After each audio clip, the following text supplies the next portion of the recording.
जय हिंद सभी को। आई होप कि सारी चीज़ें क्लियर हुई होगी। वीडियो ऑडियो रिकॉर्डिंग सभी चीज़ें क्लियर हैं। स्टार्ट करते हैं आज आपके BHEL एग्जाम का जो फिटर ट्रेड का नॉन टेक्निकल क्वेश्चंस है मैथ्स के, स्पेशली उन सभी क्वेश्चनों को आपके सामने लाते हैं और बेस्ट सॉल्यूशन आपके सामने प्रोवाइड करते हैं।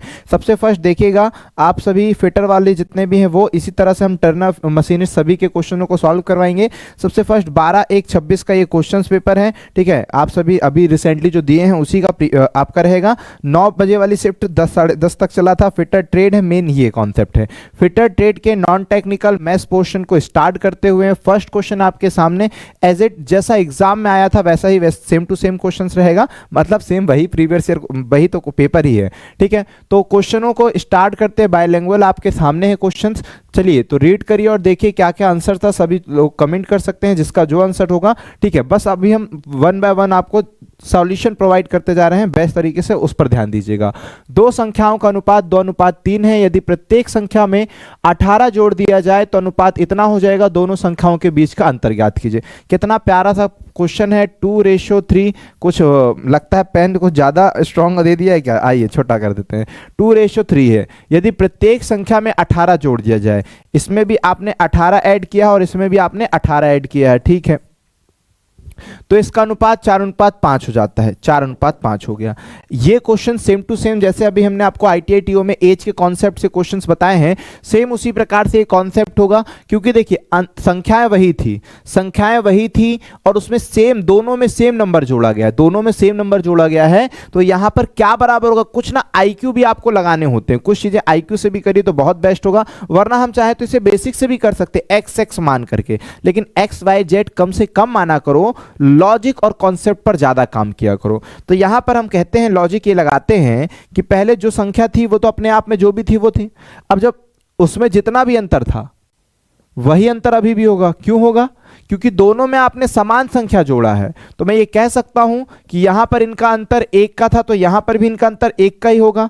और नहीं होगा तो बनाइएगा, नहीं होगा तो अंतर को समान बनाइएगा ताकि आसानी से सॉल्व हो जाए। तो 2 से 4 हो गई, कितना बढ़ा यूनिट में? 2 बढ़ा। 3 से 5 हो गया, कितना बढ़ा यूनिट में? 2 बढ़ा। दोनों में 2-2 यूनिट बढ़ा और दोनों में 18-18 समान संख्या बढ़ी है। इसका मतलब यह हुआ कि 2 बराबर 18 के। और हमने आप सभी को सिखाया है ये बराबर इसके तो ये बराबर किसके। वो वाला कॉन्सेप्ट आप लगा देंगे कि जो 2 यूनिट है वो 18 नंबर के बराबर है। यूनिट में 2 बढ़ा, 2 इंक्रीज हुआ और एक्चुअल में 18 नंबर इंक्रीज हुआ। तो 2 18 के बराबर है तो 1 9 के बराबर आ गया। अगर आपसे पूछता है अभी उन संख्या कितनी है, तो 2 और 3 के अनुपात में 9 दूनी 18, 9 तिया 27 है। अभी 18 जोड़ने के बाद उनका अनुपात ये है। दोनों संख्याओं के बीच का अंतर, तो बीच का अंतर तो भाई एक ही का है, तो एक ही अनुपात आपसे पूछा गया है, कुछ नहीं निकालना। और 9 का मल्टीप्लाई 1 से करेंगे, 9 आपका राइट आंसर, टिक करके आगे बढ़ सकते हैं। इस तरह शानदार अप्रोच और टेक्निक के साथ आप क्वेश्चनों को सॉल्व करें, बहुत अच्छी तरीके से बनेगा। मान लीजिए सर अगर मुझसे ये तरीका नहीं बनता तब मैं क्या करता? तब भाई आप पहली संख्या को 2x, दूसरी संख्या को 3x मानते, दोनों में 18 ऐड करके 4:5 के बराबर बताते। पहले बोलते पहली संख्या 2x, दूसरी संख्या 3x, दोनों में 18 इंक्रीज करने पर अनुपात कितना हो गया? 4:5 हो गया। इसको सॉल्व करते, संख्याएं निकालते, संख्याएं 2x और 3x है और उसका अंतर निकाल देते हैं। वो फिर बेसिक वाला बच्चों वाला क्वेश्चन हो जाएगा। आप उस तरीके से करिए, सॉल्व करिए, आंसर ले आइए। यहां पर आइए, 4000 पर 10% वार्षिक दर से 3 वर्ष का साधारण ब्याज ज्ञात कीजिए। बहुत ही प्यारा क्वेश्चन। सिंपल इंटरेस्ट का फॉर्मूला हम तो वैसे बहुत सारी टेक्निक से सिखाते हैं, बट कोई नहीं, यहां पर समझिए जो आपको अभी आता है। साधारण ब्याज बराबर में मूलधन गुणे दर गुणे समय बटे 100। इन सभी बच्चों को याद है फॉर्मूला और रहना भी चाहिए। ये सिंपल इंटरेस्ट का फॉर्मूला है। मूलधन है 4000 रुपए जो कि आपने लिख दिया, दर दिया है 10% वो लिख दिया, समय कितना है नहीं, अरे दिया तो है 3 वर्ष, ठीक है। समय दिया है 3 वर्ष वो लिख दिया, बटे में 100 और कुछ भी नहीं था। सॉल्व करिए, 00 से 00 काट दिया, यहां पर 4 तिया 12, तो आपका 1200 राइट आंसर हो जाएगा। टिक करके आप आगे बढ़ सकते हैं, ठीक है। अच्छा, दूसरा तरीका हमने आपको हमेशा सिखाया है, आप डायरेक्टली कर दीजिए, है ना। 40 × 10 × 3 है तो 4 तिया 12, 1200 आपका राइट आंसर हो गया। हमने आपको हमेशा सिखाया है साधारण ब्याज होता क्या है? रेट इनटू टाइम, साधारण ब्याज का प्रतिशत देती है। अगर ये सब मुझे नहीं पता और मैं हमारा कॉन्सेप्ट आप जानते हैं तो 10 × 3 30% साधारण ब्याज होगा। 30% किसका साधारण ब्याज? मूलधन का। मूलधन 4000 था, 4000 का 30%, ओरल सॉल्व कर देते 1200 आपका राइट आंसर। मिश्रधन पूछ लेता तो 4000 का 130% निकालते। समझ में आ रहा है? जो पूछेगा आप वो कर सकते हो, बट कोई नहीं, अभी आपका जितना पूछा गया था इससे आपका आंसर आ जाता, आपने ले भी आया होगा। आते हैं नेक्स्ट क्वेश्चन पे। इस प्यारे से क्वेश्चन में क्या बोला गया है, कुछ पेयर आपके सामने दे दिया है, 5 9 बार 45, 9 का स्क्वायर कर रहा है क्या? देखिए 9 का तो स्क्वायर है, लेकिन यहां पर 5 का स्क्वायर 25 है क्या? स्क्वायर नहीं किया है। 5 का मल्टीप्लाई 9 से करके 45 लाया है। ये सब स्टेटमेंट हमने आपको कई बार सिखा दी, आज भी पढ़ लेते हैं, क्योंकि कई बच्चे ऐसे होते हैं जो फर्स्ट टाइम ही ज्वाइन हुए होंगे। तो देखिए ये पूरी स्टेटमेंट एक बार रीड कर लीजिए। निम्नलिखित संख्या युग्मों में पहली संख्या पर निश्चित गणितीय सक्रियाएं करके दूसरी संख्या प्राप्त की जाती है। उस सेट का चयन कीजिए जिसमें संख्याएं उसी प्रकार से संबंधित है जिस प्रकार से निम्नलिखित सेटों की संख्या संबंधित है। ये सेट और सेटिंग, इन सब चीजों से दूर रहना, ये सब केवल गुमराह करने के लिए आपको दिए जाते हैं और होते हैं।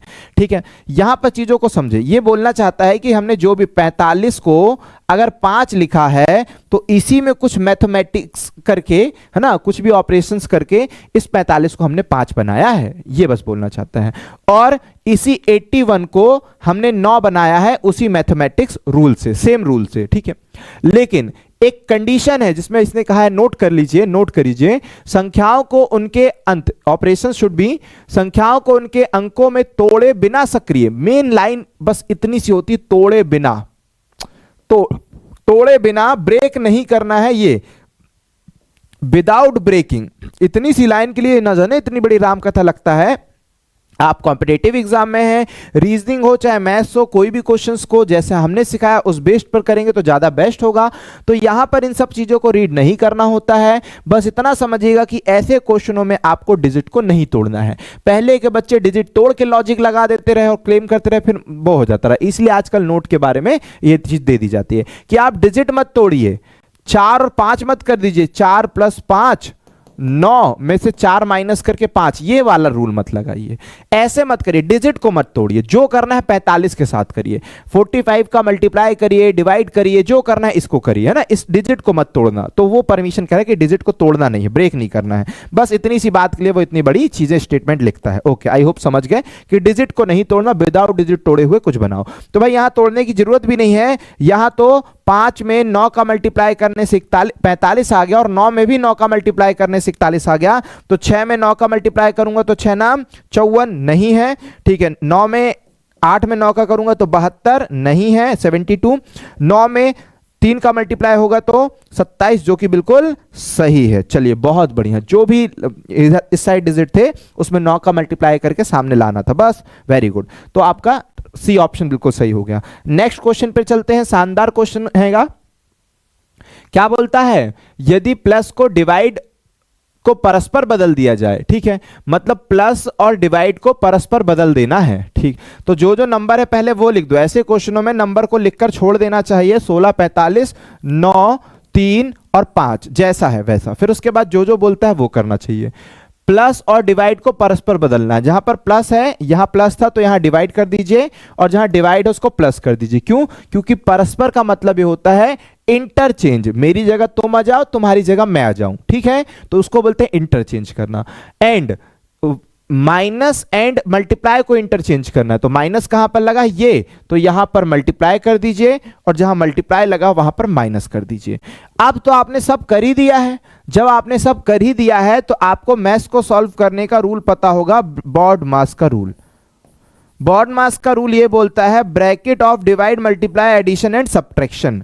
सबसे पहले कहीं कोष्टक लगा है उसको सॉल्व करिए, कोष्टक नहीं है तो कहीं ऑफ इंग्लिश में लिखा होगा, हिंदी में का लिखा होगा, जिसका मतलब होता तो मल्टीप्लाई ही है, लेकिन नहीं, अगर मल्टीप्लाई ऐसा सिंबल है और कहीं का लिखा है तो पहले इन दोनों का मल्टीप्लाई करो, का को सॉल्व करो, ऑफ को सॉल्व करो, वो बोलता है।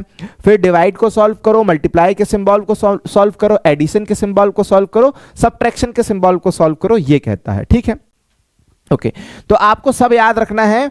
और ब्रैकेट को भी हमने बताया कि लाइन ब्रैकेट होता है, इसको मत भूल जाना, बच्चे इसको भूल जाते हैं। एक लाइन ब्रैकेट होता है, फिर उसके बाद ये वाला ब्रैकेट होता है, फिर उसके बाद करली ब्रैकेट होता है, फिर बिग ब्रैकेट होता है।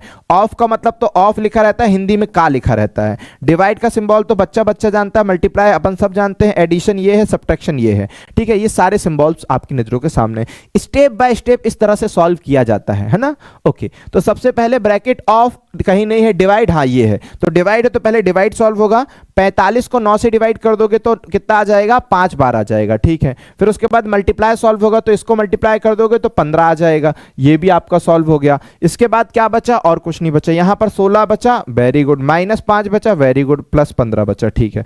अब प्लस और माइनस में तो कोई भी कभी भी कर दो चल जाएगा, लेकिन ये कहता है पहले एडिशन किया करो, तो एडिशन कर देते हैं। 16 15 को ऐड कर देंगे तो 31 हो जाएगा, 31 में से 5 माइनस कर दीजिए, ठीक है। वैसे हम क्या करते हैं, प्लस माइनस माइनस हो जाएगा, इसमें बचेगा प्लस का 10, प्लस का 10 16 में जुड़ जाएगा, तो प्लस का कितना हो जाएगा, 10 16 में जुड़ के 26 हो जाएगा, राइट आंसर। वरना दोनों को ऐड कर दो 31, 31 में से 5 माइनस करो 26, तब भी आएगा, ठीक है। तो इतने प्यारे प्यारे शानदार क्वेश्चन आपके पेपरों में आए थे, आप सभी से बना होगा, एक ही दो क्वेश्चनों में फंसे होंगे, जैसे कि ये क्वेश्चन दशमलव में देख के डर जाते हैं, ठीक है।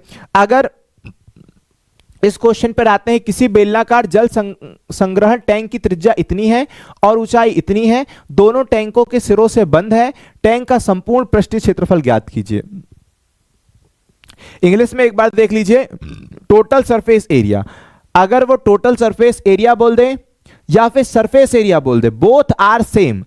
कर्व सरफेस एरिया ना बोले, ठीक है, कर्व सरफेस एरिया अलग होता है। तो इस सब चीजों में छोटा छोटा सा याद रखिए, पृष्ठीय क्षेत्रफल बोलता या संपूर्ण पृष्ठीय क्षेत्रफल बोलता, बात सेम है।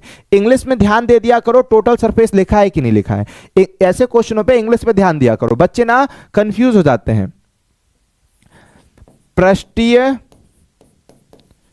और संपूर्ण पृष्ठीय, संपूर्ण पृष्ठीय दोनों बात सेम ही है। सरफेस एरिया या फिर टोटल सरफेस एरिया बोथ ही सेम है, बस हाँ कर्व सरफेस एरिया ना बोला हो, लिटल सरफेस एरिया ना बोला हो, ठीक है। ये फिर आपका वक्र पृष्ठ का क्षेत्रफल आ जाएगा, ठीक है। तो यहां पर तो इंग्लिश में हमेशा ध्यान करा करो, सरफेस एरिया बोला है कि टोटल सरफेस एरिया बोला है, बोथ आर सेम। हाँ अगर इंग्लिश में बोल दिया curve surface area, little surface area, तो समझ जाइएगा कि पृष्ठीय क्षेत्रफल, मतलब वो केवल कर्व पूछ रहा है, ठीक है। ऐसा चारों दीवालों का क्षेत्रफल या केवल कर्व, इसमें थोड़ा सा बच्चा ना पूरा मेहनत करके फॉर्मूला जान करके भी गलती कर देता है, तो वैसा नहीं करना। तो इसने तो खैर बच्चों वाला क्वेश्चन दिया, बिल्कुल पूरा पूरा पूछ लिया, पूरा ही पूछ लिया, साफ साफ लिख कर दिया, कंफ्यूज बिल्कुल नहीं किया। पहले देखो शेप क्या है, बेलनाकार है, बेलन कैसे होता है, इस तरह का बेलन होता है, ऐसा बेलन हो गया।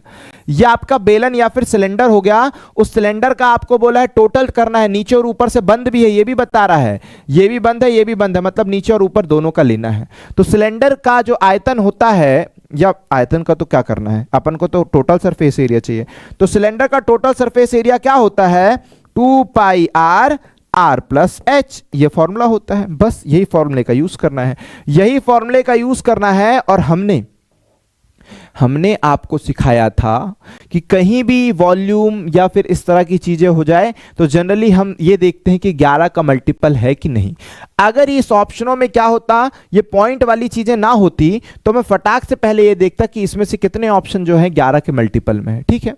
अगर ऑप्शन में क्या नहीं होता, डेसिमल में ना होता, तो क्योंकि पाई की वैल्यू आ रही है तो 11 का मल्टीपल जरूर मिलेगा, ठीक है। तो 11 का मल्टीपल ढूंढता, लेकिन डेसिमल में है, इट मींस आपको सॉल्व भी करना पड़ेगा, पूरा गुणा भाग करना पड़ेगा। तो पहले तो आपको जमाते बनना चाहिए, क्या क्या चीजें दी है वो आना चाहिए। त्रिज्या हमें दिया है 17 सेंटीमीटर सिलेंडर की, बढ़िया है। ऊंचाई हमको दे ही दिया है 36 सेंटीमीटर, बढ़िया है। जब सब दे ही दिया तो करना क्या है, बस वैल्यू पुट करो, आंसर ले आओ, ठीक है। वो तो कैलकुलेशन आपको करना ही पड़ेगा, अगर कैलकुलेशन बन रहा है तो। 2 का मतलब 2 कर देते हैं, पाई का मतलब कितना रखने को बोला है, क्या बोला है कि 3.14 रखो, तो 3.14 रख लेते, वरना 22/7 रखते, ठीक है। आर की वैल्यू बोला है 17 रखने को, तो 17 रखते हैं, और फिर आर प्लस ऐड करना है, तो 17 + 36 ऐड कर दीजिए, ठीक है। फाइनली मल्टीप्लाई करके देख लीजिएगा कितना आ रहा है, 17 दूनी 34 हो जाएगा, या फिर इसका मल्टीप्लाई करिए, ठीक है। 34 × 3.14 इंटू इसको ऐड करेंगे, 6 6 12, 13 की 3, 1 कैरी, 4 और 1 5, 53 हो गया। इस फाइनली मल्टीप्लाई करेंगे तो यहां पर अगर 34 और 53 का मल्टीप्लाई करते हैं तो 4 तिया 12 हो जाएगा, 3 पंजे 15 हो जाएगा, ठीक है, 5 चौके 20 हो जाएगा, 3 तिरका 9 हो जाएगा, ठीक है। ऐड करेंगे तो 2 10 की 0, 1 कैरी करने पर हो जाएगा 7 और 1 8 और 1, इतना ही आएगा क्या, 1802 इंटू 3.14, 18 तिया 54, 54 तो 54 55 56 सभी हैं, कुछ ज़्यादा डिफरेंस देता तो हो गया। फिर आपके पास मल्टीप्लाई करने का और कोई ऑप्शन नहीं बचता, इन दोनों को ही मल्टीप्लाई करिएगा आपने, अगर आंसर यही है तो यही देखने को मिलेगा। अब उसे मल्टीप्लाई कौन करना आप कर लीजिएगा, ठीक है।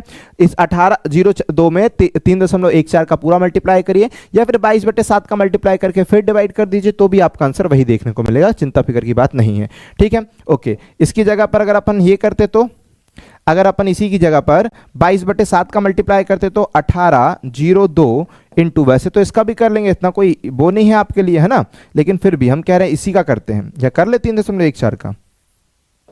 फिर तो आपके जिसका करना है करिए, पहले हम 4 का मल्टीप्लाई करेंगे तो ये हो जाएगा 0 8 32 की 2 3 और 7, ये हुआ 4 का मल्टीप्लाई, दशमलव अपन 2 अंक के आगे लगा देंगे। फिर 1 का मल्टीप्लाई करने पर आएगा 1802, फिर 3 का मल्टीप्लाई करने पर आएगा कितना, एक डिजिट छोड़ देते हैं तो आएगा 6, है ना, और फिर 0 18 तिया 54, इस तरह से आएगा, ये पूरा आएगा, है ना, पूरा आ जाएगा। 8 को 8 लिख देते हैं, 2 को 2 लिख देते हैं, 2 और 8 एक ये भी है ये भी है, बताओ मतलब बिल्कुल वो नहीं करने दे रहा है। भेल का भी एक क्वेश्चन बड़ा प्यारा आ गया ये वाला कि कैलकुलेशन करवा नहीं चाहता है, ठीक है।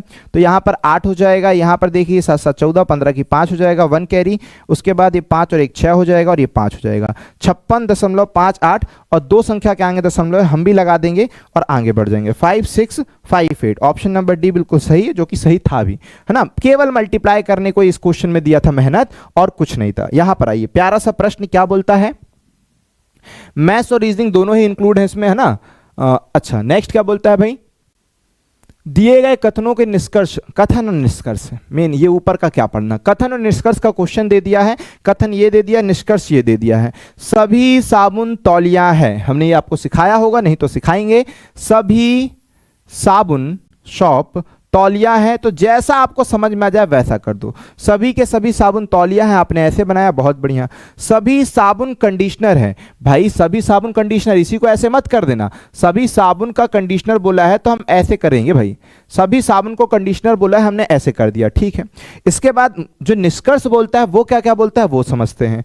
कुछ तौलिया कंडीशनर है, तो भाई ये पूरा कंडीशनर है, तो कुछ तौलिया कंडीशनर में नहीं आ रही है, आ रही है, सही बोल रहा है। कुछ तौलिया कंडीशनर है, तो देखिए तौलिया का कुछ हिस्सा, इतना हिस्सा जो है वो कंडीशनर में आ रहा है, तो बोल सकते हैं कुछ तौलिया कंडीशनर है, पहली बात सही बोल रहा है। दूसरा बोलता है सभी कंडीशनर साबुन है। अच्छा, इसको और थोड़ा मिनिमाइज करना था कि दिख रहा है आप लोगों को, दिखना चाहिए, वरना थोड़ा सा इसको मिनिमाइज कर देते हैं, है ना, थोड़ा सा इसको मिनिमाइज कर देते हैं। ओके,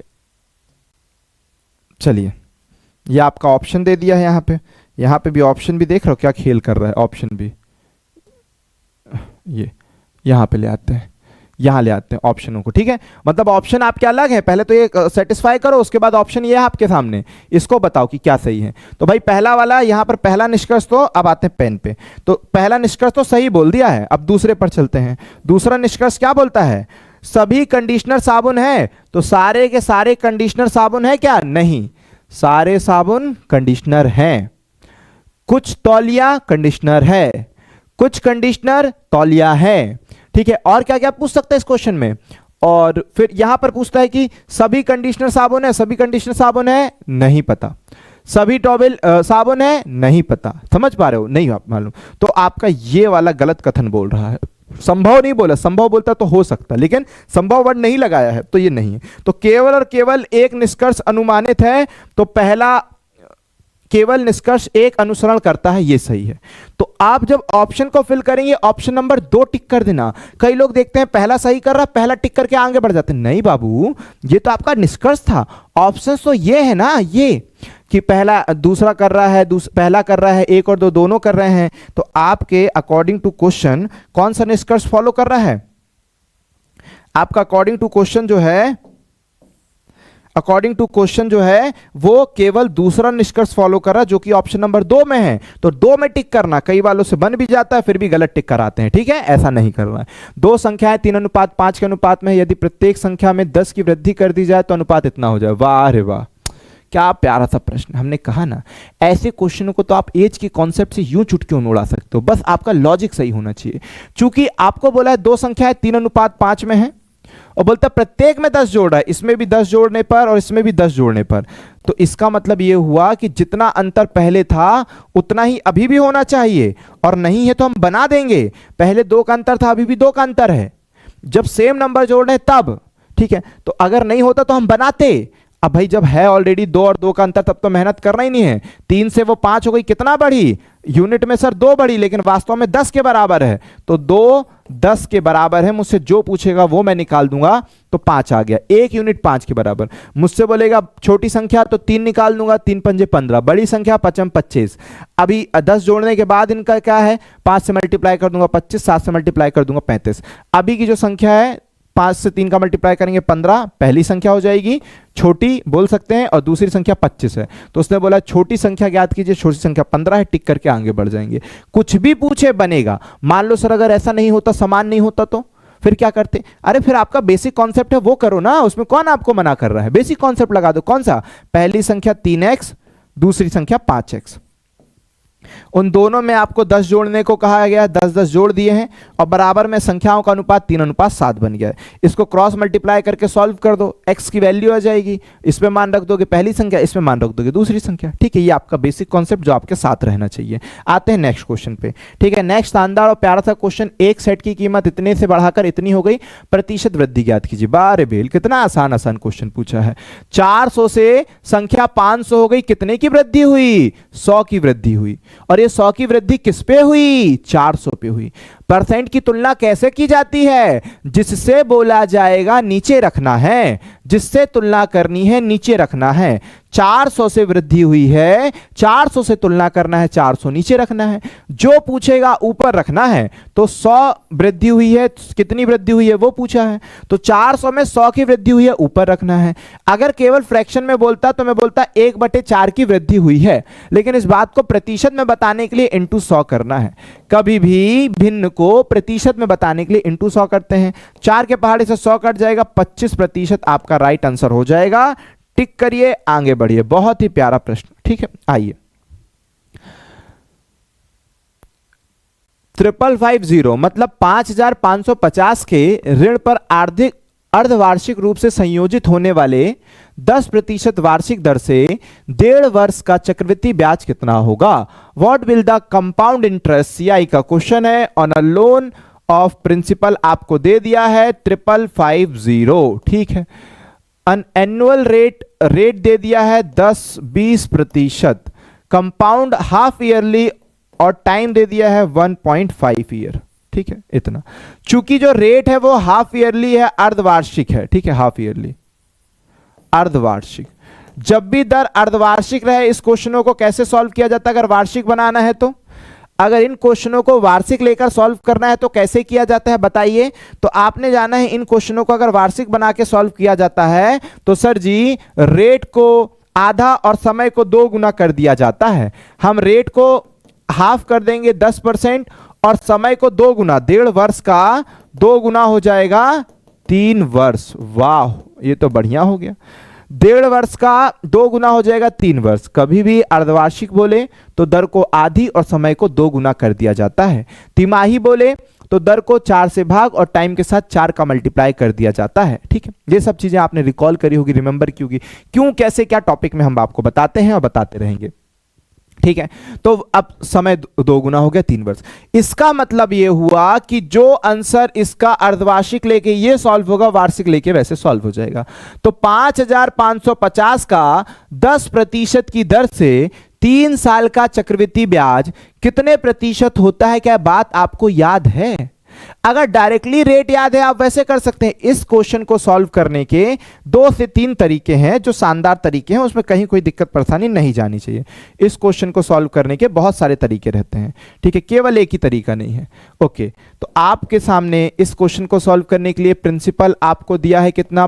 5550, ठीक है। रेट आप 10% के हिसाब से, समय 3 वर्ष के लिए सॉल्व करेंगे। तो इसको सॉल्व करने के आपके पास ट्री मेथड है, फ्रैक्शन मेथड है, रेशो मेथड है, परसेंटेज मेथड है, फॉर्मूला मेथड है, बहुत सारे मेथड है बाबू, आप किससे सॉल्व करना चाहते हैं वो देखिए, ठीक है, आप किससे सॉल्व करना चाहते हैं वो जरूरी है, ठीक है, ये जरूरी है। आइए तो इस क्वेश्चन को लेकर चलिए, क्या पूछा है भाई, क्वेश्चन में पूछा है कि इतने के अर्धवार्षिक रूप से संयोजित होता है, चक्रवृद्धि ब्याज कितना है, आपसे केवल और केवल कंपाउंड इंटरेस्ट पूछा गया है, सीआई बताइए, ठीक है।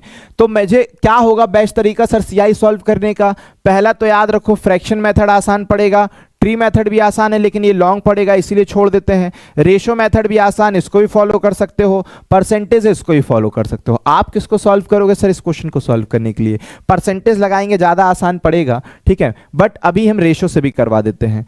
आप ऐसे क्वेश्चनों को कैसे रेशो और परसेंटेज क्या क्या रहता है वो बताइए सर, थोड़ा सा बता देते हैं। आप रेट को फ्रैक्शन में कर दो, 1/10 हो जाता है, 3 साल है तो मारो इधर प्रिंसिपल इधर मानो अमाउंट, 10 प्रिंसिपल था, 1 साल में 11 अमाउंट हो गया, पिछले साल अगले साल भी 10 प्रिंसिपल 11 अमाउंट होगा, फिर उसके नेक्स्ट ईयर 10 प्रिंसिपल और 11 अमाउंट यूनिट में होगा, फाइनली इसका मल्टीप्लाई कर दीजिए तो 1000 यूनिट यदि 3 साल का प्रिंसिपल बना है तो 1331 उसके 3 साल का अमाउंट बनेगा।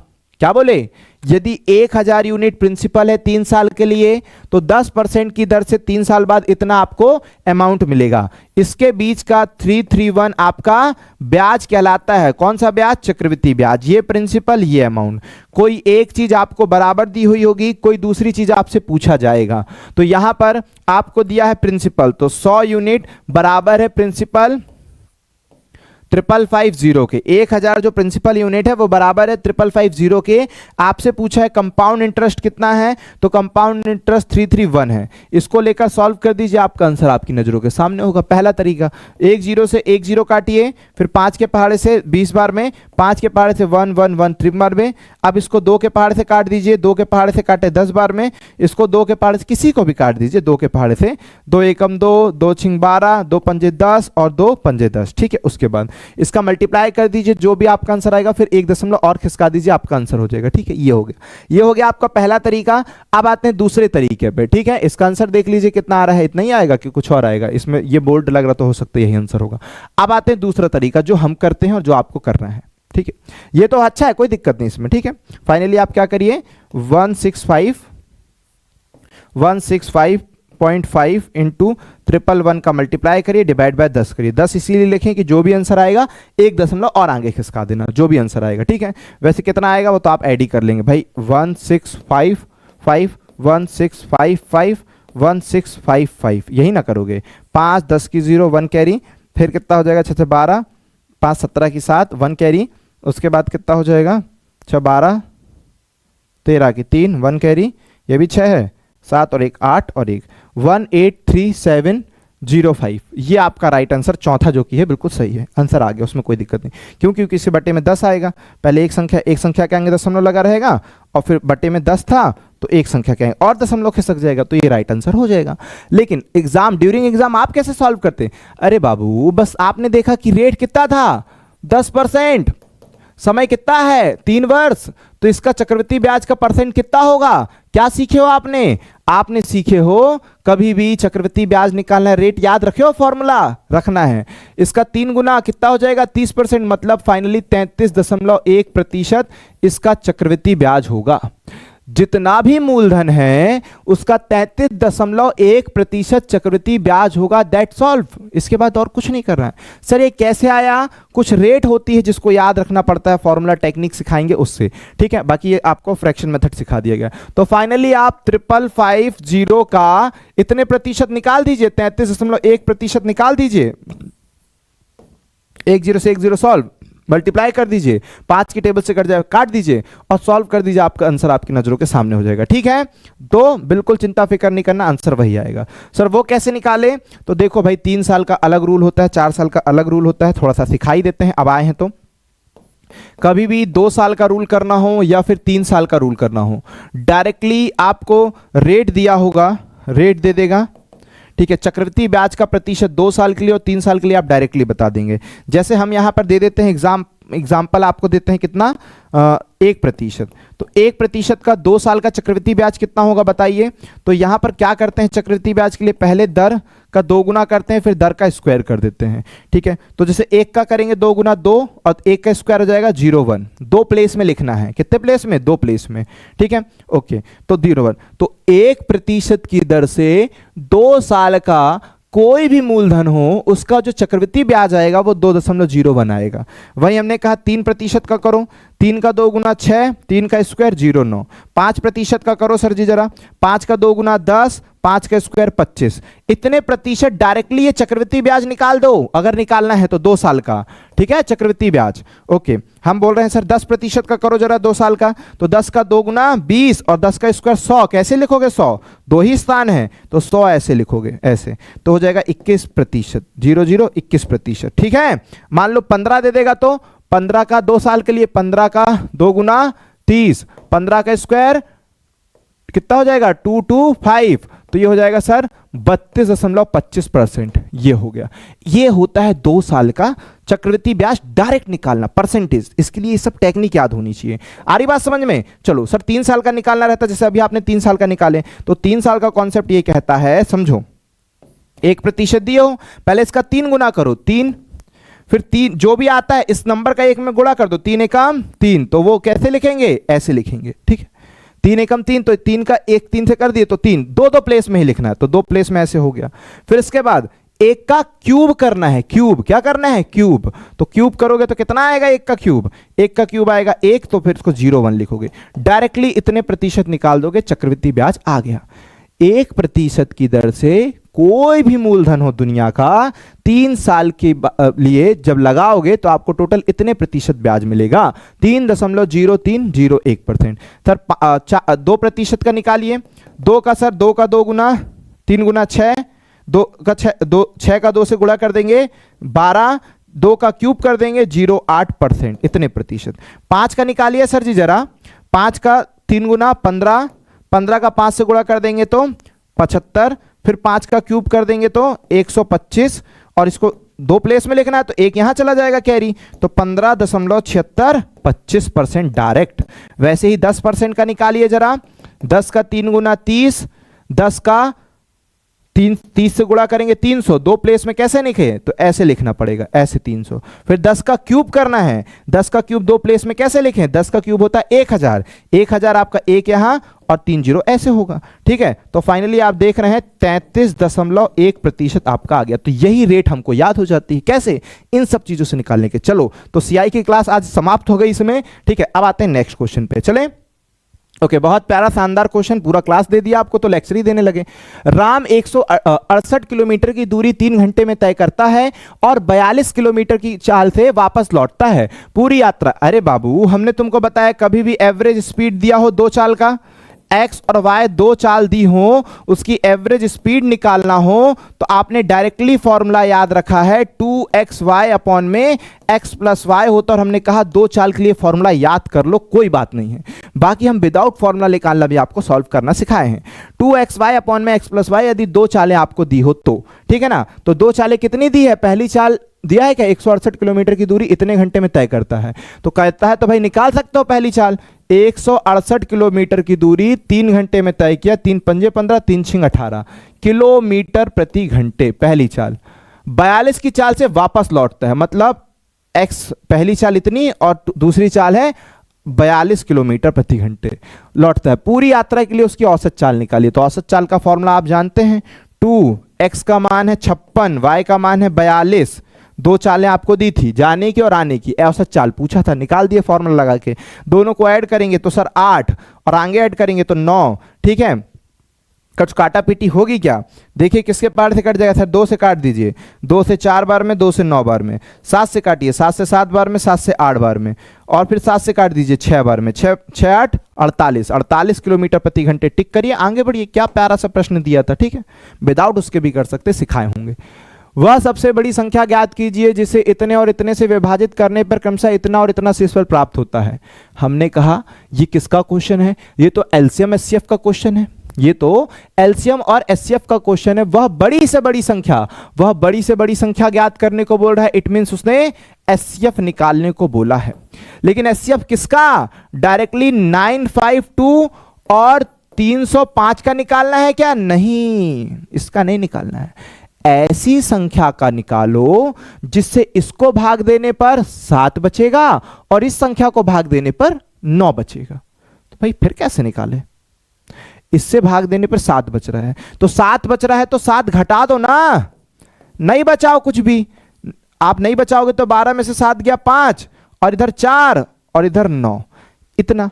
मतलब वो एचसीएफ जो होगा वो इस संख्या को पूर्णतः विभाजित कर देगा। इसका मतलब यही ना निकला कि जो भी आपका एचसीएफ होगा वो इस संख्या को पूर्णतः विभाजित कर देगा। क्यों? क्योंकि इसको विभाजित करने पे 7 शेषफल बच रहा था, मतलब इसको घटा देंगे तो इसको पूर्णतः विभाजित करेगा।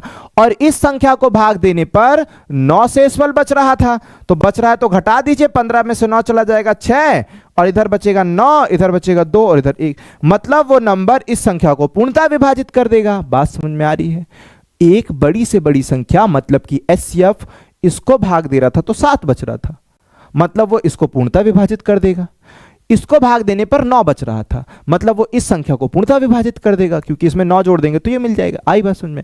तो ऐसी कोई बड़ी से बड़ी संख्या जो इसको और इसको पूर्णतः विभाजित कर दे, मतलब कि आपको इन दोनों संख्याओं का एचसीएफ निकालना होगा, क्योंकि ये दोनों पूर्णतः विभाजित हो जाएगी तो इसको भाग देने पर 7 और 9 बचेगा। इन दोनों संख्याओं का एचसीएफ निकालना है। ऐसे क्वेश्चनों में कभी भी क्रमशः इतना इतना शेषफल बचता है ना, ऐसे क्वेश्चनों में इन संख्याओं में से इसको घटा के, इसमें से इसको घटा के जो शेष संख्याएं बचती है इसका एचसीएफ निकाला जाता है। इसका एचसीएफ निकालने की भी शानदार टेक्निक्स होती है, बट इस क्वेश्चन में टेक्निक की कोई जरूरत नहीं है। क्यों जरूरत नहीं है? क्योंकि देखो ये नंबर किससे विभाजित है? 9 से। 9 का रूल क्या कहता है? सम ऑफ डिजिट। ठीक है, 9 4 5 9 हो गया डिवाइड, 9 कट जाएगा 9 से, 6 2 8 और 1 9, ये भी कट जाए। मतलब ये दोनों की दोनों ऑप्शन 6 से डिविजिबल हैं। और यहां पर भी इस सब में देखिए 9 से विभाजित कौन सा नंबर है? केवल और केवल 27। 9 के पहाड़ से डिवाइड हो रहा है, तो फाइनली ये हो गया कि ये दोनों की दोनों संख्या 27 से डिवाइड होगी। कोई दिक्कत परेशानी की बात नहीं है। वैसे 2 से तो डिवाइड हो नहीं सकती है, क्यों? क्योंकि लास्ट में 5 आएगा नहीं। 2 के पहाड़े में 9 21 27 हो सकता था, उसमें भी हमने टेक्निक लगा दी है कि ये दोनों संख्या 9 से विभाजित है, इसका जो एचसीएफ होगा वो भी 9 से विभाजित होगा। 27 टिक करके आगे बढ़ जा रहे हैं क्योंकि बाकी ऑप्शन विभाजित नहीं हो रहे थे। वाह, शानदार तरीका लगाए हैं बाबू आपने। चलिए इस क्वेश्चन को देखिए, समझिए, जल्दी से हल करिए भाई। इस क्वेश्चन को भी जल्दी से हल करिए। कितना आ रहा है आंसर? ठीक है, चलो यहां देखिए, वही क्वेश्चन है कि अंकों को तोड़ना नहीं है। ये सेम वही इसलिए देता है कि सेट्स को आप यूज करें, उसके डिजिट्स को विदाउट ब्रेकिंग, बस ये काम की है कि विदाउट ब्रेकिंग द डिजिट्स, उसके डिजिट्स को तोड़ना नहीं है। ठीक है, तो 16 का 2 गुना करने पर 32 आ रहा है, दिख रहा है आप लोगों को? कोई छोटा बड़ा तो नहीं हो रहा है सिस्टम? ठीक है, ओके। 16 का 2 गुना कर दिए 32, 15 का 2 गुना 30, 18 का 2 गुना 36, 16 का 2 गुना 32, 25 का 2 गुना 50, ये तो सब में हुआ है। 22 का 2 गुना 44, 32 का 2 गुना 64, 44 का 2 गुना 88, 30 का 2 गुना 60 होना था, कैंसिल। 36 का 2 गुना 72 हो सकता है, 32 का 2 गुना 48, ये भी कैंसिल। 50 का 2 गुना, ये भी कैंसिल। तो भाई यही ऑप्शन टिक है, इसको करें, आगे बढ़े, क्या दिक्कत है भाई? आपने देखा कि पहले 2 गुना फिर 2 गुना हुआ, तो 30 का 2 गुना 60 होना था, 36 का 2 गुना 72 हुआ है इसमें, 32 का 2 गुना यहां गलत हो गया, 50 का 2 गुना 100 गलत हो गया। यही टिक करो, आगे बढ़ो, काहे टाइम स्पेंड करो। बहुत बढ़िया, शानदार, जबरदस्त। आते हैं नेक्स्ट क्वेश्चन पे। यहां क्या बोलता है? ये भी सेम सेट्स हैं, बस डिजिट को तोड़ना नहीं है। संख्याएं केवल पूर्ण संख्याओं पर की जानी, शॉर्ट में लिखने लगा। एग्जामिनर भी होशियार हो गया, कितने साल से देते जा रहे हैं डिजिट डिजिट, ऐसे लिख देंगे, बच्चे समझदार हो चुके हैं। पूर्ण संख्या में करना है, तोड़ना नहीं है। अब क्या लगाएं इसमें लॉजिक? इसमें क्या लॉजिक लग रहा है बाबू? 16 और 20 में क्या लॉजिक लग रहा है? इन दोनों को जोड़िए जरा। 16 और 20 को जोड़ते हैं। 16 और 20 को जोड़ने पे कितना आ रहा है? 36। 36 का आधा कर देंगे तो कितना हो जाएगा? 2 एकम 2, 2 अट्ठे 16, 18 आ रहा है, तो 18.6 दे दिया है। चलो नीचे देते हैं, 27 और 31 को ऐड करते हैं, 0.6 एक्स्ट्रा दिया है क्या? इसका जोड़ेंगे तो 8 और 5, और इसको 2 से डिवाइड करते हैं, तो हो जाए 2 दूनी 4, 2 नाम 18, 29 हो गया। हाँ, तो बाबू आप पहले इन संख्याओं को जोड़ रहे हैं और उसका आधा कर रहे हैं, तो इतना आ रहा है, इतना आ रहा है। देखिए उस संख्या में भी सेम टू सेम इसने क्या किया, अपने मन से 0.6 ऐड किया है, इसमें भी अपने मन से 0.6 ऐड किया है। मतलब आगे और पीछे की संख्याओं को जोड़ना है, डिवाइड बाय 2 करना है और फिर 0.6 अपने मन से ऐड करना है। क्योंकि हमने देखा ना 18 29 आ रहा है, फिर उसमें 0.6 ऐड किया है, दोनों में समान। मतलब रीजनिंग यही लगी है, पहले तो 0.6 इसमें भी, इसमें भी, इसमें भी, हर सब में हैगा। तो पहले और पहले को जोड़ना है, डिवाइड बाय आधा करना है। तो 9 और 5 को जब जोड़ेंगे तो 9 5 हो जाएगा 14, 14 का आधा करेंगे तो 2 आना चाहिए, तो 1 आ रहा है, इसीलिए मैं इसको सॉल्व नहीं करूंगा।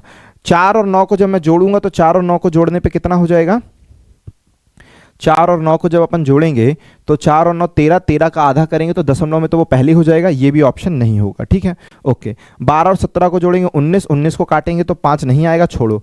फिर 1 और 5 को ऐड करेंगे तो कितना हो जाएगा, 6, 6 को आधा करेंगे तो 3, बीच का नंबर आ रहा है, मतलब यही आंसर होगा। ऐसे धीरे धीरे अप्रोच बढ़ाओ, एडवांस होते जाओ, ठीक है, ताकि पूरा ना सॉल्व करना पड़े। तो भाई 21 प्लस 25 को ऐड करेंगे तो 5 और 1 6 होगा, 6 को डिवाइड करेंगे 2 से तभी ना लास्ट में 3 आएगा, तो यही वाला आंसर होगा। ठीक है, डिवाइड बाय 2 करने पे तो इसको ऐड करेंगे तो हो जाएगा 43 डिवाइड बाय 2 इस 46 डिवाइड बाय 2 मतलब 23 और फिर 0.6 तो अपने मन से ऐड करना है। ये वाला चौथा ऑप्शन बिल्कुल सही है, टिक करें, आगे बढ़े। जबरदस्त क्वेश्चन है और जबरदस्त सॉल्यूशन है। ठीक है, नेक्स्ट पर आइए, बताइए इस प्यारे से प्रश्न को।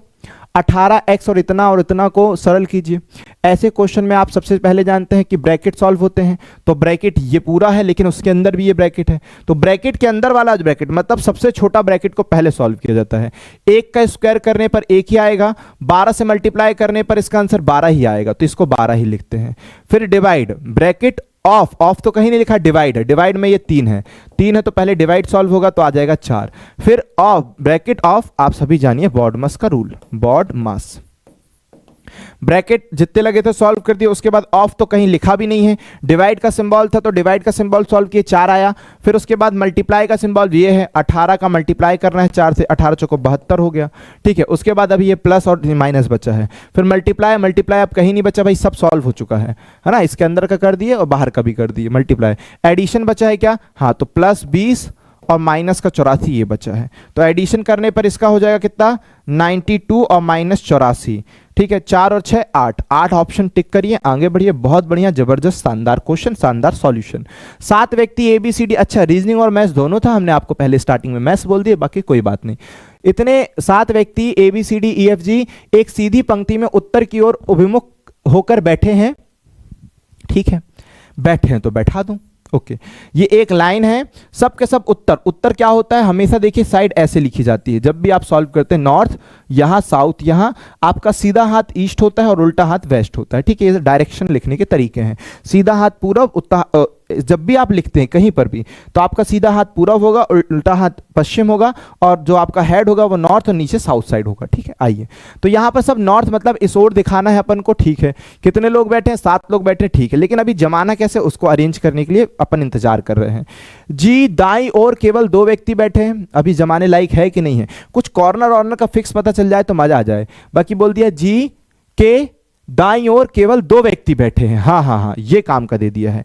जी के दायां, दायां हाथ अपना ये है, तो जी के दायां केवल 2 व्यक्ति बैठे हैं, तो 1 और 2, इसका मतलब जी कंफर्म है यहीं बैठा होगा। आ रही ना बात समझ में, क्योंकि जी के दाईं ओर केवल 2 व्यक्ति, 1 और 2 इधर तो बैठा नहीं सकते, और तो जी के दाईं ओर केवल 2 व्यक्ति बैठे, 1 और 2 ऐसे बैठे होंगे, जी यहां होगा। ठीक है, बाकी सब यहां बैठे होंगे, तो 1 2 3 4 5 6 7, बाकी सब यहां बैठे, क्योंकि दाईं ओर केवल 2 ही व्यक्ति बैठे थे। ठीक है, केवल 2 व्यक्ति बैठे हैं। जी और ई के बीच केवल 3 व्यक्ति बैठे हैं, तो भाई ई को तो यहां बैठा नहीं सकते। क्यों नहीं बैठा सकते, क्योंकि यहां तो केवल 2 ही लोग बैठे हैं, ई यहां भी हो सकता था, यहां भी, जी के इधर भी हो सकता था, इधर भी, इधर हो नहीं सकता। क्यों, क्योंकि इस साइड तो केवल 2 ही व्यक्ति बैठे, तो 3 कहां बैठेंगे, इसका मतलब इधर बैठा होगा। तो 1 2 3, 3 व्यक्ति बीच में बैठे, ई पक्का यहां बैठा होगा, ये बात भी सही है। चलो जम गई और सटीक जमी है, केवल 3 व्यक्ति बैठे हुए हैं, 3 व्यक्ति बैठे हैं। बी एफ के बाई ओर दूसरे स्थान पर है, तो जो B है वो F के बाईं ओर, बायां हाथ अपना ये है, तो जो B है वो F के बाईं ओर दूसरे स्थान पर है, F ये है, उसका बायां और दूसरा स्थान कैसा हो जाएगा, पहला दूसरा B ऐसे हो जाएगा। ठीक है, यहां कहीं नहीं बैठ सकता है क्या B, देखते हैं, तो एफ यहां बैठ जाए और उसके पहला और दूसरा बाईं और बी यहां बैठे, ये नहीं हो सकता है। क्यों नहीं हो सकता? क्योंकि यहां तो जी बैठा है, तो ये वाला नहीं हो सकता। क्या ये नहीं हो सकता है?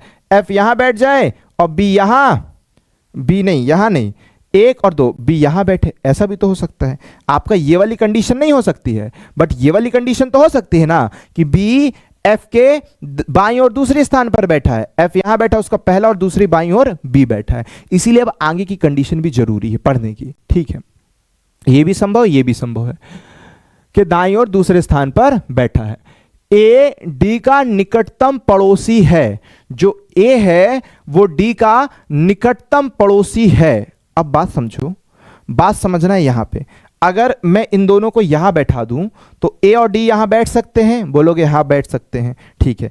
अगर मैं बी और एफ को यहां बैठा दूं तो ए और डी यहां बैठ सकते हैं, बोलेंगे हाँ बैठ सकते हैं। तो अभी भी हमको कुछ कंक्लूजन नहीं हुआ, क्योंकि ए और डी साथ में बैठते हैं, साथ में अगर इन लोग यहां बैठते हैं तो ए और डी यहां दोनों प्लेस में बैठ सकते हैं, इस और इसमें। अगर ये दोनों यहां बैठते तो ए और डी यहां पर भी बैठ सकते हैं। तो अभी अपन इस लाइन से तो कुछ ज्यादा क्लियर नहीं कर पाए।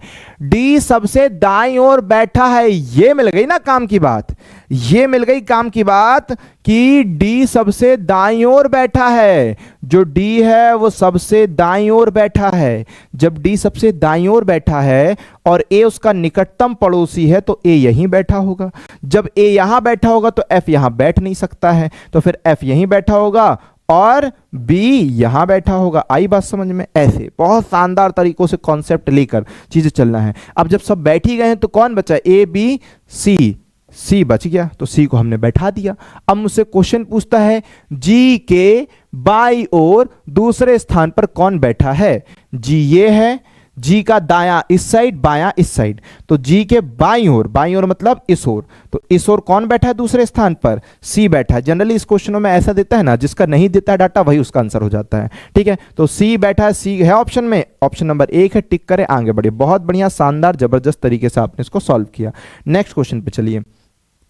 प्यारा सा प्रश्न, 7 बॉक्स इतने हैं, एक के ऊपर एक रखे गए हैं, लेकिन जरूरी नहीं इसी क्रम में हो, केवल आर टी के ऊपर रखा है। तो केवल वर्ड लगा दिया, क्या? केवल आर टी के ऊपर रखा है, तो ये बहुत फायदा दे दिया। इसका मतलब आर ही सबसे ऊपर होगा, क्योंकि भाई टी के ऊपर और कोई नहीं हो सकता, टी के ऊपर और कोई नहीं हो सकता, इसलिए उसने केवल वर्ड लगा दिया। केवल आर टी के ऊपर है, इसका मतलब और कोई ऊपर हो ही नहीं सकता, सब के सब नीचे होंगे। बहुत बढ़िया दे दिया, ठीक है। 2 लोग जब यहीं फिक्स हो गए तो 1 2 3 4 5 लोग ऐसे फिक्स हुए होंगे। जब 2 लोग फिक्स हो चुके हैं तो आर टी के ऊपर रखा है। टी और डी के बीच केवल 2 बक्से हैं, टी और डी के बीच, तो यहां पर डी कंफर्म बैठा होगा, तभी टी और डी के बीच 2 बक्से होंगे। बिल्कुल सही है, 2 बक्से रखे हैं। केवल जी आई के नीचे रखा है। अब एक तुम केवल लगा दिया है, केवल जी, तो बहुत आसान क्वेश्चन दे दिया है। केवल जी आई के नीचे बैठा है, तो आई के नीचे और कोई नहीं हो सकता, केवल जी, तो ऐसी कंडीशन फॉलो होगी, और कुछ हो ही नहीं सकती। यही कंडीशन होगी कि केवल जी आई के नीचे बैठा है, तो यही कंडीशन हुई। अब कौन बचा? अब 2 लोग और बचे हैं। एन डी के ठीक ऊपर नहीं रखा है, तो एन को यहां भी बैठा सकते थे, यहां पर भी, लेकिन एन को बोला है डी के ठीक ऊपर है ही नहीं, यहां पर है ही नहीं, तो यहां बैठाना पड़ेगा एन को। आ रही ना बात समझ में? डी के ऊपर नहीं है तो यहां एन बैठा होगा। अब जो बचा है बैठा दो। कौन था? टी आर डी भी हो गया, आई भी हो गया, एन भी हो गया।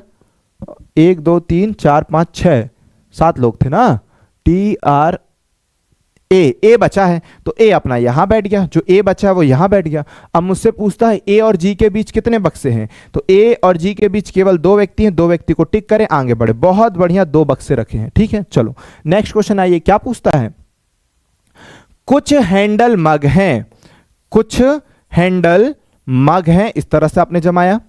सभी बल्टियां हैंडल है, सभी की सभी बल्टियां हैंडल है, तो बल्टियों को अंदर करना पड़ेगा, क्योंकि सभी बल्टियां हैंडल है। समझ में आ रहा है? कोई छोटा सा दिख तो नहीं रहा, सभी क्लियर है? ओके, कहीं यहां भी देख सकते हो, वहां भी देख सकते हो। कुछ हैंडल मग हैं, तो कुछ हैंडल मग हैं, इस तरह से आपने जमाया।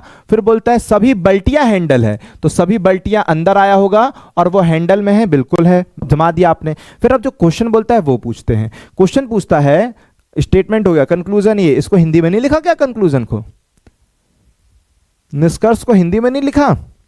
जाने दो, इतनी इंग्लिश तो अपन से आती है। सम हैंडल्स आर मग, मतलब कुछ हैंडल मग हैं, कुछ हैंडल मग हैं। सही बोल रहा है भाई, उसमें क्या है? पहली स्टेटमेंट सही बोल रहा है, कुछ हैंडल मग है। सम हैंडल्स आर मग्स, तो कुछ हैंडल मग हैं, बिल्कुल सही है भाई। कुछ मग हैंडल है, कुछ हैंडल मग है। सही बोल रहा है पहली बात। ऑल बकेट्स आर हैंडल, सारी बाल्टियां हैंडल है क्या? All buckets are handle, all buckets are handle, all buckets, buckets मतलब तो टोकनी होगी, उसको हैंडल क्यों लिख दिया है? चलो हिंदी इंग्लिश के हॉचपॉच से कंफ्यूजन से दूर रहना, बकेट्स और ये, क्योंकि हिंदी इंग्लिश में कंफ्यूजन ना हो, ठीक है। कुछ हैंडल मग है, ऑल, अरे वाह, ये कथन था, ये निष्कर्ष था, हम कहां ध्यान दे रहे हैं, ठीक है। इसको फिर से रिकॉल कर दो, इसको मिटाओ और यहां पर देखो, है ना। कथन ये है बाबू हिंदी में, और ये है निष्कर्ष हिंदी में। हम इसको कथन समझ बैठ रहे और पूरा वो कर दे रहे हौच पौच, ठीक है। सभी बाल्टियां मग हैं, सभी बाल्टियां मग है, ठीक है। सभी मग हैंडल हैं, सभी बाल्टियां मग थी और सभी के सभी मग हैंडल हैं, ठीक है। जमा दिए, जैसा बोला था वैसा। अब उसके बाद निष्कर्ष पूछता है कुछ हैंडल मग हैं, तो भाई हैंडल का ये पूरा एरिया है, हैंडल का कुछ एरिया मग में आ रहा है, तो मतलब पहला निष्कर्ष सही बोल रहा है। सभी बाल्टियां हैंडल हैं, तो सभी बाल्टियां ये थी अपनी सभी बाल्टियां, सभी की सभी बाल्टियां हैंडल के अंदर आ रही है। दूसरा कथन भी बिल्कुल सही है, निष्कर्ष, तो दोनों निष्कर्ष फॉलो कर रहे हैं। निष्कर्ष 1 और 2 दोनों अनुसरण करता है। ऑप्शन नंबर 3 टिक करके आगे बढ़ जाइएगा, कंफ्यूजन की कोई बात नहीं होनी चाहिए। एक कक्षा के सभी 32 विद्यार्थी उत्तर दिशा की ओर अभिमुख होकर एक पंक्ति में खड़े हैं। ये बनाई लाइन, उत्तर की दिशा मतलब ऊपर, उत्तर रहता है, इस ओर देख रहे हैं, पंक्ति पे खड़े हैं। टिया दाईं छोर से 11वें स्थान पर है, दायां छोर अपना ये है, इस छोर से ये टिया 11वें स्थान पर, यहां टिया है जो कि 11th प्लेस पर है, ठीक है भाई, 11th प्लेस पर है।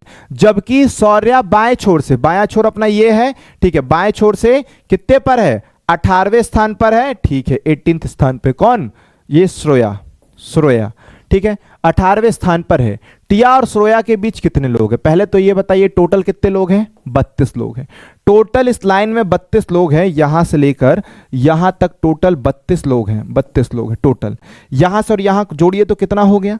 तो आपने जोड़ा सर, ये हो गया 29 लोग हो गए। 29 के बाद जितना बच्चा वो बीच में लोग बैठे होंगे, भाई 11 लोग यहां बैठे, 18 लोग यहां बैठे, तो बाकी जितने बच्चे वो बीच में बैठे होंगे, तो बीच में कितने बच्चे होंगे? टोटल इनका ऐड करने पर कितना हो रहा है? 29%। तो 29 लोग यहां और यहां जोड़ के हो गए, तो बीच में कितने बच गए? 3 लोग बच गए, तो 3 बैठे होंगे भाई। 32 में से 29 घटाया आपने तो कितना बच रहा है? 3, तो 3 लोग बीच में बैठे होंगे। ऑप्शन नंबर 4 टिक करें, आगे बढ़े। बहुत बढ़िया, शानदार क्वेश्चन है, ठीक है। आइए, एक्स और वाई वस्तुओं के क्रयमूल्य का अनुपात क्रमशः 7:8 है। संपूर्ण लेन देन में उसका लाभ, ओहो इतने प्यारे प्रश्न भी आते हैं आपसे डायरेक्टली, कितना प्यारा क्वेश्चन दे दिया। बोलता है एक्स और वाई के वस्तुओं के क्रयमूल्य का अनुपात इतना और इतना है, संपूर्ण लेन देन में उसका लाभ और हानि प्रतिशत। क्वेश्चन में कुछ वो है क्या? The ratio of cost price of items X and Y 7:8, find his profit and loss percentage in entire transaction. हमें ऐसा लग रहा है कि कुछ इनकम्प्लीट टाइप का क्वेश्चन है क्या, ठीक है, ये कुछ इनकम्प्लीट टाइप का क्वेश्चन होगा, या फिर क्वेश्चन में ये होगा कि इसके क्रयमूल्य और विक्रयमूल्य का अनुपात है ना, या फिर कुछ और होगा। इसकी एक आध लाइन स्टेटमेंट और होगी जिसमें इनकम्प्लीट है, तो देख लीजिएगा, कमेंट कर लीजिएगा, या फिर हम ही खुद देख करके कमेंट कर सॉल्यूशन बता देंगे, ठीक है। इसको आपस में देख लीजिएगा, ठीक है। यहां पर क्वेश्चन में ही कुछ एरर है ना, क्योंकि ये देखिए ना, स्लॉट भी क्वेश्चन टाइप का नहीं लग रहा है, ये सेम क्वेश्चन का नहीं लग रहा है, इसमें देखिए ये कुछ एरर है। ओके, तो मे भी ये शायद ऐसा हो सकता है कि एक्स और वाई दो वस्तुएं थी जिनका हो सकता है क्रयमूल्य, लेकिन एक्स वाई दिया है तो अलग अलग वस्तु दिए होगा, तो इसका जो कॉस्ट प्राइस है हो सकता है कॉस्ट प्राइस और सेलिंग प्राइस का रेशियो दिया हो 7:8, तो 7 रुपए में खरीदे हैं, 8 रुपए में बेचे हैं, तो 1 रुपए का प्रॉफिट हुआ। इसको परसेंटेज में बताना है तो 1/7 होता है 14 सही 2/7% का प्रॉफिट। क्या ऐसा ऑप्शन में है? 14 ये नहीं है, तो फिर इसका दूसरा ही क्वेश्चन होगा जो कि इनकम्प्लीट है क्वेश्चन। कोई बात नहीं, इसका सॉल्यूशन देख लीजिएगा, क्वेश्चन पेपर में क्या था, इसका क्वेश्चन एरर है, ठीक है। हम इसका हो सकता है राइट क्वेश्चन को टाइप करके उसका सॉल्यूशन बता दें अगर रहेगा तो, वरना नेक्स्ट जो आपका फिटर या जो भी होगा ना उसमें इस क्वेश्चन को इंक्लूड कर देंगे। कमेंट कर देना सर वो वाला क्वेश्चन क्या था। 7 व्यक्ति ABCD एक सीधी पंक्ति पर उत्तर की ओर अभिमुख करके, सेम वही स्टेटमेंट है, सेम वही स्टेटमेंट दे दिया कि 7 व्यक्ति इस तरह से बैठे हैं ABCD उत्तर की ओर अभिमुख करके, जी के दाईं ओर केवल 2 व्यक्ति बैठे हैं। ये तो सेम क्वेश्चन है क्या? इसका आंसर भी तो सी है, सेम क्वेश्चन है क्या वही वाला। जी के दाईं ओर केवल 2 व्यक्ति बैठे, तो यहां पर आपने जी बैठाया और इसके दाईं ओर केवल 2 व्यक्ति इस तरह से बैठा दिया। जी के बीच बैठे हैं और जी के बीच केवल 3 व्यक्ति बैठे हैं, डी दाईं ओर बैठा है, बी और एफ के बीच कौन बैठा है। ये तो सेम क्वेश्चन इसी तरह का दे दिया भाई, ऐसा सेम क्वेश्चन अपन ने शायद किए हैं, 2 क्वेश्चन सेम आ गया क्या। ये जी वाला सी वाला तो किए हैं, ये सेम क्वेश्चन है क्या।